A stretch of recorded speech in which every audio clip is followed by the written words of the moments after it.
Good morning, Western Slope. Happy Tuesday. I'm Dalen Brazelton. Let's talk about your weather. The end of 2025 is shaping up to be a wonderful one, with cloud coverage expected to push in the overnight hours of tonight, pushing into New Year's Eve, and then we're off to the races from there, folks. Taking a look behind me on America's Mattress Live Tower Cam, we're seeing a very clear start to the day, at least still some stars twinkling out there. Still waiting on that sun to rise as well, but things are expected to be a nice clear one for a majority of the day. We're still seeing some dry conditions with, like I mentioned, that cloud coverage starting to increase as we head into tomorrow, and then that all culminates onto some rain for New Year's Day, which would be a very welcome way to start a new year, to be sure. We're seeing some very nice calm conditions all across the western side of the United States as that polar jet stream really continues to ravage the Midwest. Those Great Lakes regions seeing one heck of a storm, I'll tell you what. But we're seeing a very loose gradient band all across the Great Basin, the Intermountain West, and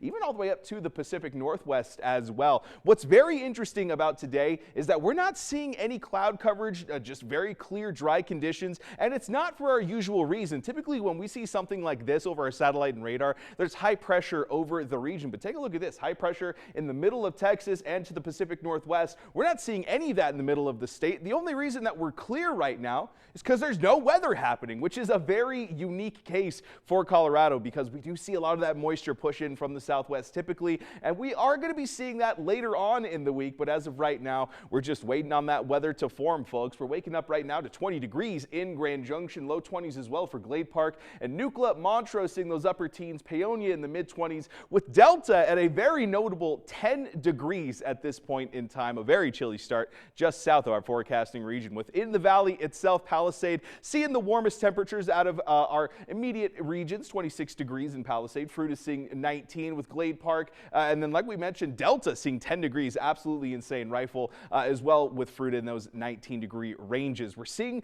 getting out of that freezing range a little bit before 10 a.m. today, and then getting into those mid 40s around noon, and then pushing on for the rest of the day. That sun now fully post 5 p.m., and that's going to be the case for the foreseeable future, which is a very welcome change of pace with nice clear conditions until maybe the mid-afternoon, and then it starts to slowly increase from there. For that Cozy Cat forecast, we got Hermes hanging out with us all week long, and it's going to be a lovely day to hang out with your cat a little bit longer this morning. Clear conditions all day long. Just a little bit of a breeze, but 22 degrees at 7 a.m. Now that spells cozy, folks, getting into those 40s by 11 o'clock, and then slowly warming up from there. Not expected to see the 50s, though, today, which is a very welcome change of pace. Seeing some warm temperatures above average for the region, but the real above average temperatures have pushed to the north, covering mainly Montana, the Dakotas, and then slightly getting into Minnesota as well. Tomorrow, that's going to drop back down into the region, and we're going to start seeing just some slightly warmer temperatures. But honestly, for Grand Junction, it's not really any warmer than we're already seeing right now. 47 degrees expected for today and tomorrow,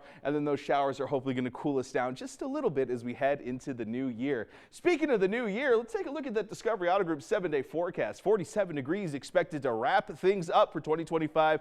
Some additional cloud coverage for tomorrow, and then yes, that shower potential really building for Thursday. Even more so for Montrose. 70% chance of rain. Could even be seeing some snow in areas like the Grand Valley on New Year's Day. We'll have more on that later in the show, but in the meantime, it's going to be a beautiful day.